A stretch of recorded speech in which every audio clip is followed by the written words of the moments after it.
Bosco 尋日收翻借俾楊真架仿古車之後，就即刻飛咗佢啦。嗱，講嘢嚟講咧，就最緊要正音啊吓！人哋係飛咗去澳門做嘢啊！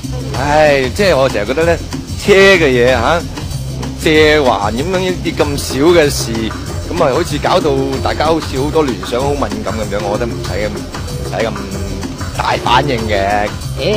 有備而嚟喎，借車啊小事啦，咁買樓啊大事啦啩？有傳佢掠你買樓噃。依家喺樓市睇樓嗰個都戇居啦，係嘛？唉，睇樓為名，睇穿佢個人為實啊，施主。點樣睇個人點樣睇得穿㗎？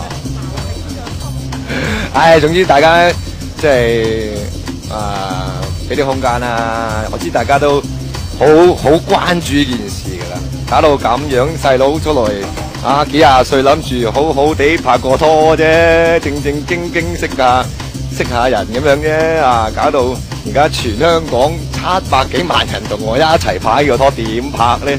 因為呢啲感情嘅嘢兩個人嘅啫，咁唔使話700萬人同我一齊去睇住噶嘛。而家都搞到真人 show 咁樣啊！人哋點睇咧唔緊要，傳你媽咪唔 like 咧先係重點啊嘛。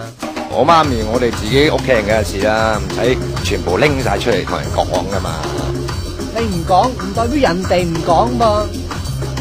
唔係，我覺得即係呢啲負面新聞，每一個